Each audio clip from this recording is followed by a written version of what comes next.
Hai, Assalamualaikum dan selamat sejahtera. Mari belajar bersama cikgu dalam ciri ulang kaji Ekspres Matematik PT3. Hari ini kita akan sambung belajar bab yang ke-11 iaitu transformasi isometri untuk Matematik KSSM tingkatan 2.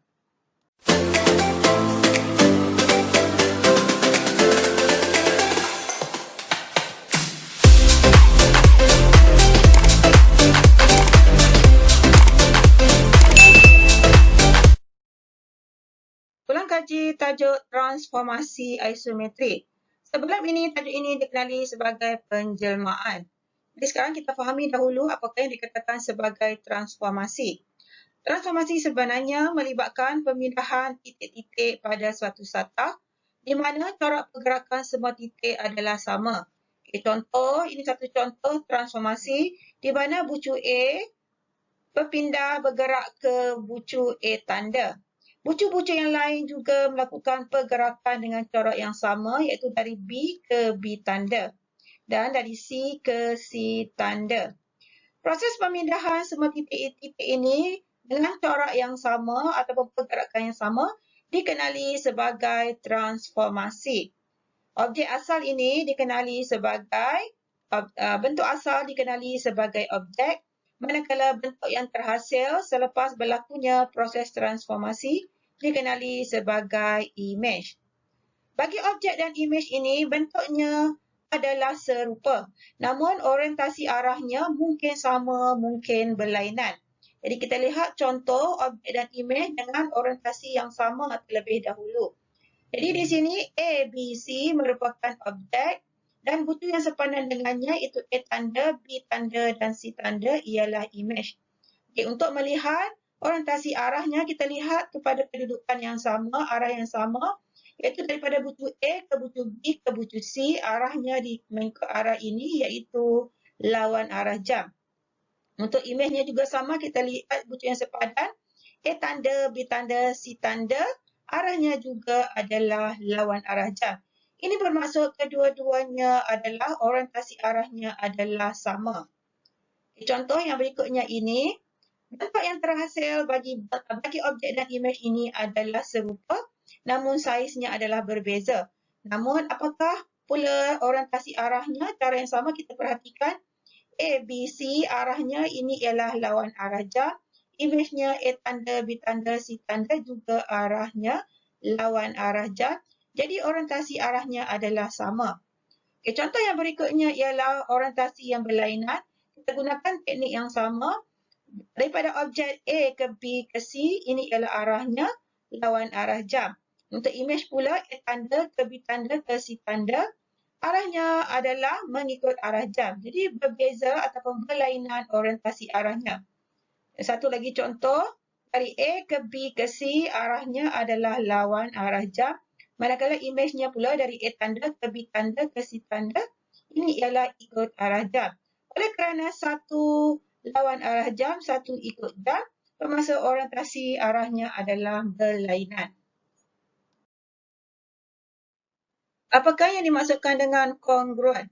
Kongruen bermaksud bentuk dan saiznya adalah sama, tanpa mengambil kira orientasi arahnya. Jadi kita lihat di sini segitiga A, B, C dan P, Q, R ini merupakan contoh segitiga yang kongruen di mana bentuk dan saiznya adalah sama.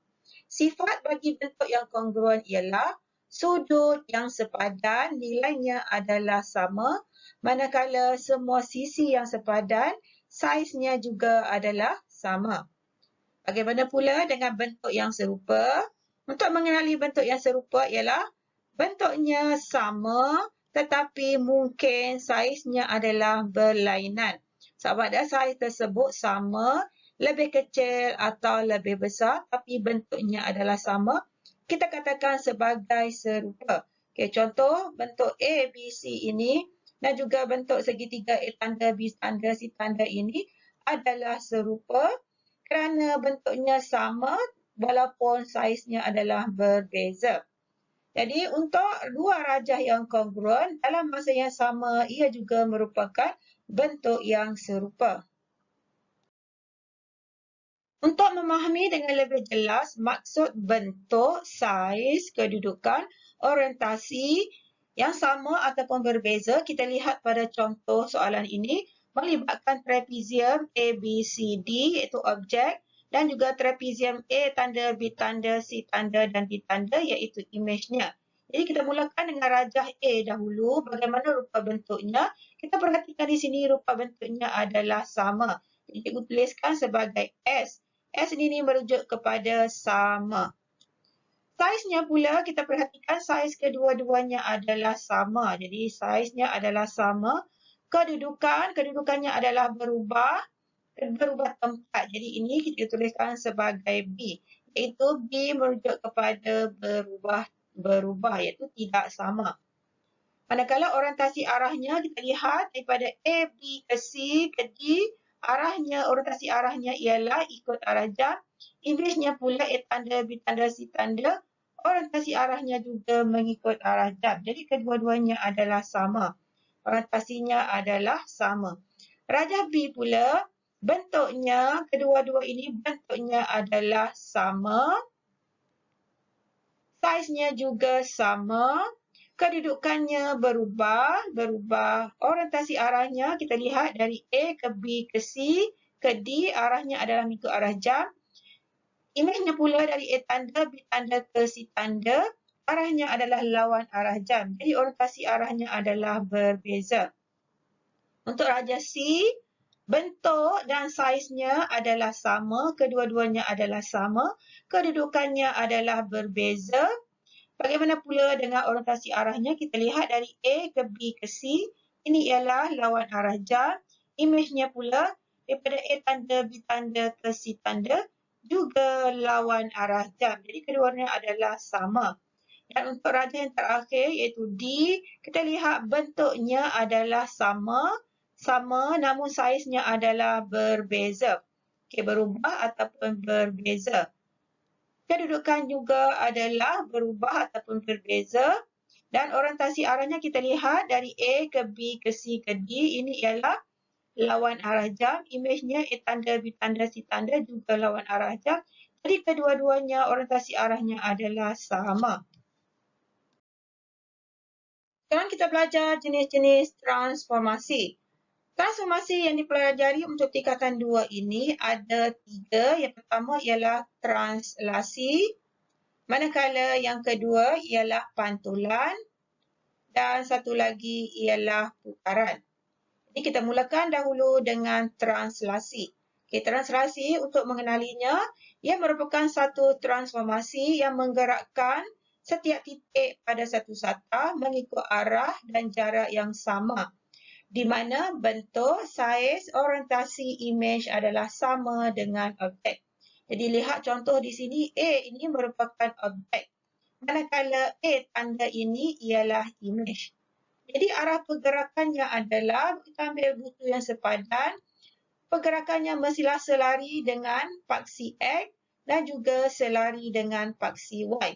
Jadi cara untuk memerihalkan ataupun menghuraikan translasi ini ada 3 jenis. Yang pertama ialah menggunakan anak panah dan untuk menunjukkan arah pergerakan. Yang pertama ini tadi bergerak ke kiri dan juga ke bawah. Okay, kaedah yang kedua boleh juga menggunakan bahasa untuk menyatakan arah dan pergerakan. Contoh tadi ke kiri 2 unit dan ke bawah 4 unit. Itu adalah cara menggunakan bahasa. Ataupun yang ketiga boleh juga menggunakan simbol vektor ataupun ditandakan AB. A ini merujuk kepada nilai yang selari dengan paksi X dan B merujuk kepada nilai yang selari dengan paksi Y. Jadi pergerakan yang selari dengan paksi X, untuk hala ke kanan letakkan simbol positif. Manakala yang pergerakan ke kiri letakkan simbol negatif. Pergerakan yang selari dengan paksi Y pula, pergerakan ke atas letakkan simbol positif. Manakala pergerakan arah ke bawah letakkan simbol negatif. Di dalam kes ini pergerakannya kita mesti mulakan dengan X dahulu. X-nya adalah ke kiri 2 unit, jadi terletakkan negatif 2. Kemudian ke bawah 4 unit letakkan negatif 4. Okay, inilah dia cara menghuraikan translasi menggunakan simbol vektor. Okay, contoh yang berikutnya ini, cara memerihalkannya. Okay, C, kita cari dahulu bucu yang sepadan C ke C tanda. Jadi buatkan anak panah ke kanan dan juga ke atas. Ke kanan dan juga ke atas. Jadi untuk menghuraikannya, kita bilang berapa unit? Ada 1, 2, 3, 4, 5, 6. 6 unit. Dan ke atas ada 1, 2, 3, 4, 5. 5 unit. Ke kanan 6 unit dan ke atas 5 unit. Jadi dengan cara menghuraikan menggunakan simbol vektor, jadi ke kanan ini 6 unit, kita letakkan positif 6 letakkan 6 sahaja. Kemudian ke atas 5, kita letakkan 5 sahaja. Jadi inilah jawapannya. Cara menghuraikan, tuliskan perkataan translasi 6, 5 untuk jawapan yang lengkap. Kita lihat jenis transformasi yang kedua, iaitu pantulan. Pantulan merupakan satu transformasi yang menterbalikkan semua titik pada suatu satah pada satu garis lurus yang dinamakan sebagai paksi pantulan. Okay, ini ialah contoh objek, ini ialah image, manakala AB ini merupakan garis pantulan ataupun paksi pantulan. Jadi sifat-sifat pantulannya ialah bucu yang sepadan apabila disambungkan, ianya adalah berserenjang dengan garis pantulan ataupun paksi pantulan. Dan jarak di antara kedua-duanya adalah sama. Begitu juga dengan bucu yang sepadan yang lain, ianya adalah berserenjang dengan garis pantulan, jarak antara kedua-duanya adalah sama. Dengan kata lain, A, B adalah membahagi dua sama serenjang bucu yang sepadan. Sifat yang lain ialah objek dan imejnya adalah sama bentuk, sama saiz.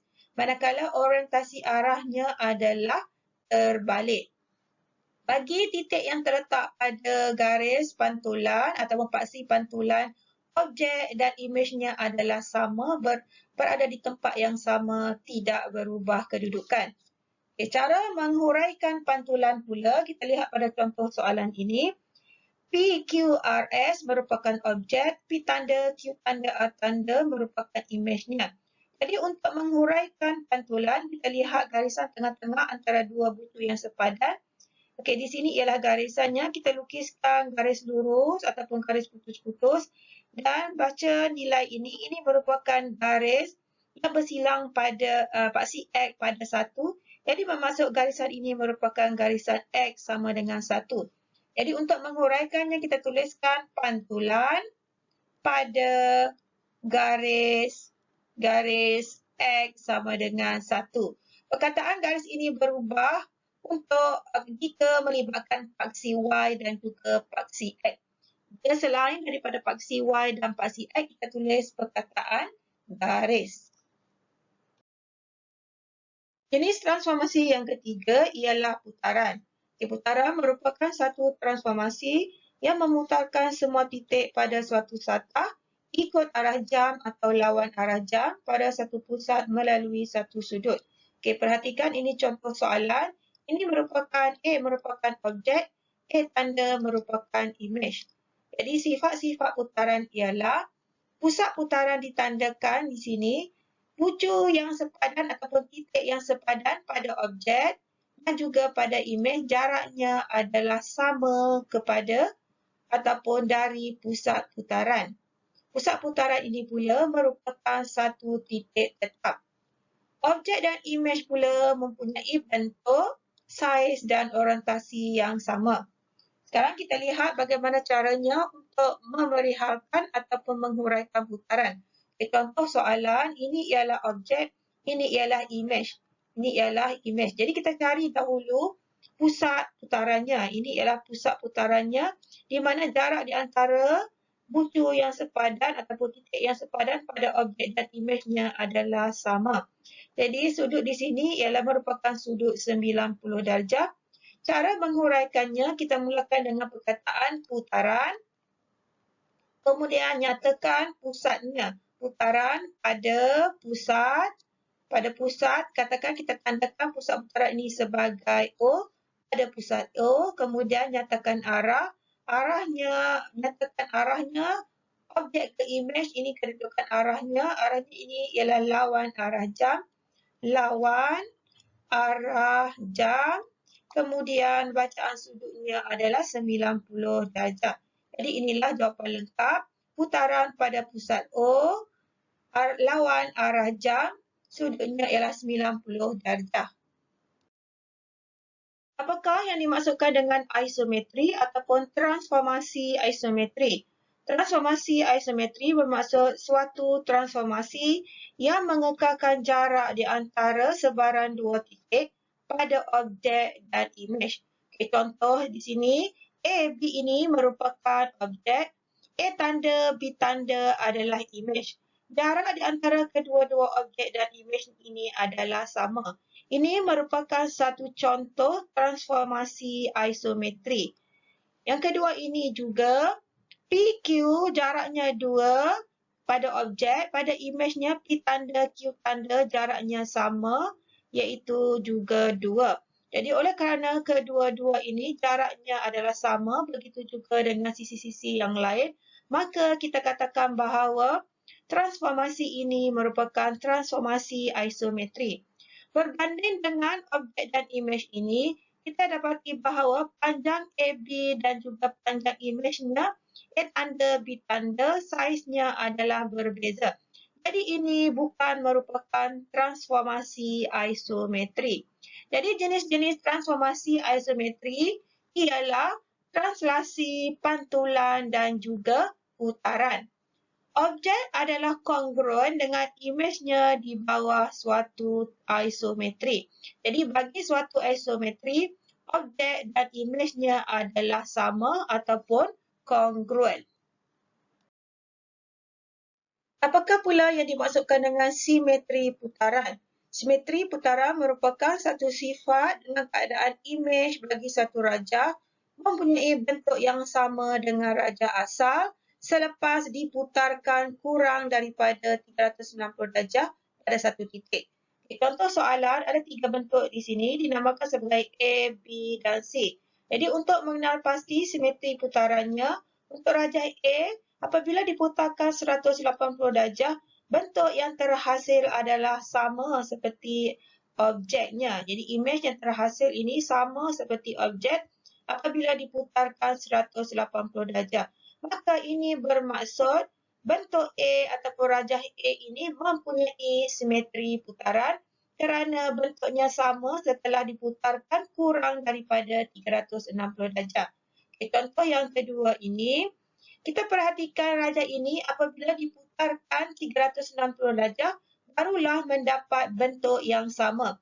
Jika diputarkan kurang daripada 360 darjah, tidak mendapat bentuk yang sama, jadi kita katakan sebagai rajah B ini tidak mempunyai simetri putaran. Untuk contoh yang ketiga ataupun objek C, apabila diputarkan 120 darjah, imej yang terhasil adalah sama dengan objek. Jadi, oleh kerana bentuk yang terhasil, imej yang terhasil sama dengan objek, apabila diputarkan kurang daripada 360 darjah, maka bentuk C mempunyai simetri putaran. Tadi kita telah pun belajar simetri putaran. Simetri putaran dan peringkat simetri putaran ada perbezaannya. Jika simetri putaran bermaksud satu keadaan imej bagi satu rajah yang mempunyai bentuk yang sama dengan rajah asal selepas diputarkan kurang daripada 360 darjah. Jadi jika wujud, hanya bermaksud ada simetri putaran. Manakala peringkat simetri putaran pula, bagi satu objek ialah bilangan kali satu titik pada objek itu diputarkan sehingga kembali kepada kedudukan asal, iaitu satu putaran lengkap. Okay, contohnya, rajah A ini ditandakan kiri A, kanan B. Apabila diputarkan separuh bulatan, bentuk yang terhasil adalah sama seperti objek asal. Ini ialah satu kali putaran. Satu lagi putaran kali kedua, mendapat bentuk yang sama dan kembali seperti asal. Jadi proses untuk kembali seperti asal ada 2 kali putaran. Jadi namakan sebagai peringkat simetri putaran objek itu ialah 2. Okay, bentuk objek C pula juga sama. Kita putarkan separuh bulatan tidak mendapat kedudukan yang sama. Namun demikian, apabila diputarkan penuh 360 darjah, maka semuanya kembali seperti asal, bermaksud hanya ada satu kali putaran sahaja. Jadi peringkat simetri putaran bagi objek itu ialah 1. Jadi cara lain untuk menentukan bilangan ataupun peringkat simetri putaran ialah dengan melihat bilangan paksi simetri. Jadi kita lihat contoh rajah A ini, paksi simetrinya ada 1 dan juga 2.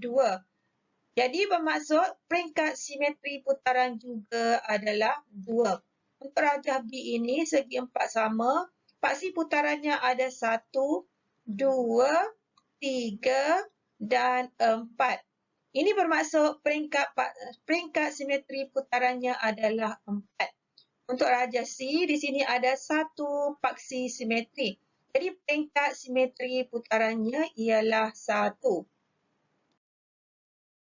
Kita mulakan dengan soalan latihan yang pertama. Rajah 4 menunjukkan 4 segitiga yang dilukis pada grid segi 4 sama. Diberi Q, R dan S ialah imej bagi P di bawah transformasi yang berlainan. Tentukan jenis transformasi itu. Jadi kita mulakan dengan imej Q. Ini ialah objek, imejnya ialah Q. Kita lihat di sini bucunya adalah terbalik. Bucu yang sepadan adalah terbalik bermaksud ianya merupakan pantulan. Di transformasi di sini kita tulis jenisnya adalah pantulan. Untuk R pula, kita lihat berubah tempat dan ianya berpusing kedudukannya. Ini merupakan satu putaran. Kemudian S pula, bentuk yang sama, saiz yang sama, cuma berubah kedudukan, bermaksud ianya merupakan satu translasi. Jadi itulah jawapan untuk jenis transformasi bagi rajah 4. Soalan B, antara imej Q, R dan S, yang manakah mempunyai orientasi yang berlainan dengan objek Q? Tandakan right pada jawapan. Jadi untuk menentukan satu orientasi, kita tengok pada arahnya, arah pada bucu yang sepadan. Contohnya di sini, bucu ini sepadan dengan pada Q bucu di sebelah sini.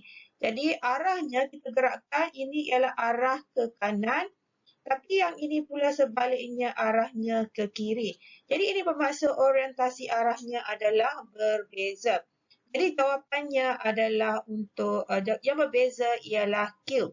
Untuk bentuk yang lain, kita lihat untuk S dia pada bucu yang sama, arahnya adalah sama, orientasinya adalah sama. Begitu juga dengan bucu dengan imej R. Orientasi arahnya juga adalah sama, iaitu lawan arah jam. Cuma Q sahaja mengikut arah jam. Jadi jawapannya adalah Q. Soalan yang kedua, antara yang berikut yang manakah imej bagi titik negatif 35 di bawah translasi 67. Jadi objek daripada objek ke imej, untuk mendapatkan imej di bawah translasi yang diberi di sini ialah 6 negatif 7. Objeknya ialah negatif 35. Jadi untuk mencari imej, koordinat imejnya, kita lihat pada formula. Ini yang pertama formulanya dan yang kedua, kita boleh gunakan kaedah ini. Daripada objek diberi translasi untuk mendapatkan imej, apa yang kita perlu buat untuk koordinat X, di sini Y, nilai X ini ditambahkan dengan A, manakala Y pula ditambahkan dengan B. Di dalam kes ini, X-nya ialah negatif 3 ditambahkan dengan yang pertama ini 6, kemudian koordinat bagi Y dimulai dengan 5 ditambahkan yang di bawah ini, iaitu negatif 7. Kemudian selesaikan, kita akan dapat negatif 3 tambah 6 ialah 3. Manakala 5 tambah darab tolak, ini tolak. 5 tolak 7 ialah negatif 2. Jadi jawapannya adalah B. Sebelum cikgu meneruskan soalan yang ketiga, mohon anda menekan butang like dan subscribe sebagai tanda sokongan cikgu menghasilkan video ini. Jadi soalan yang ketiga ialah, dalam rajah 8, P tanda, Q tanda, R tanda ialah imej bagi PQR di bawah satu putaran. antara titik A, B, C dan D yang manakah pusat putaran. Jadi untuk menentukan pusat putaran, kita ambil satu bucu yang sepadan, kita lihat R dan juga R tanda ini merupakan satu pasangan bucu yang sepadan. Jadi jarak antara kedua-dua ini ke pusat putaran mestilah jarak yang sama. Jarak yang sama kita perhatikan kalau dihubungkan ke A jaraknya adalah berbeza, jadi A bukan jawapan. Manakala ke B pula, jaraknya juga berbeza, B bukan jawapan. Ke C pula, ke C ini jaraknya adalah sama. Bagaimana untuk menentukan jaraknya sama atau bukan? Kita bentukkan ini segitiga sudut tegak, di mana di sini jarak mencancang 3, jarak mengufuk 1. Sebelah sini adalah terbalik, jarak mengufuk 3, jarak mencancang 1. Bermaksud garisan condong ini adalah sama. Jadi jawapannya adalah C. Soalan yang keempat, dalam darjah 10, P tanda, Q tanda dan R tanda ialah imej bagi PQR di bawah satu putaran. P ialah pusat putaran. Tentukan sudut putaran dan arah putaran. Jadi kita lihat untuk mencari sudut putaran telah diberi T di sini. Dan untuk menentukan arah putaran, kita sambungkan dahulu bucu yang sepadan. Okay, di sini R, sambungkan R ke T, bucu yang sepadannya ialah R tanda. Sambungkan R tanda ke pusat putaran, jaraknya adalah sama. Jadi untuk menentukan di manakah arahnya, sama ada ikut arah jam ataupun lawan arah jam, dia mestilah bermula daripada objek ke imej. Daripada objek ke imej, arah pergerakannya adalah lawan arah jam dan sudut putarannya adalah 90 darjah. Jadi jawapannya yang memenuhi kedua-duanya ialah sudut putaran 90 darjah dan juga ikut arah jam. Jadi jawapannya ialah A. Soalan yang terakhir, darjah 10 menunjukkan satu huruf H. Tentukan peringkat simetri putaran bagi rajah itu. Jadi sebelum ini, cikgu telah pun menerangkan langkah yang mudah untuk menentukan peringkat simetri putaran, iaitu dengan cara melihat bilangan paksi simetri. Jadi dalam rajah ini, bilangan paksi simetri kita lukiskan satu di tengah-tengah, yang pertama dan yang kedua ialah di tengah sini. Jadi bilangan paksi simetrinya ada 2, bermaksud peringkat simetri putarannya juga adalah 2. Alhamdulillah, selesai video siri pertama untuk tajuk transformasi isometri. Walaupun durasi video ini agak panjang, cikgu harap anda semua boleh menumpukan perhatian yang sepenuhnya untuk memahami istilah-istilah yang diterangkan. Jumpa lagi dalam video berikutnya. Teruskan menyokong cikgu.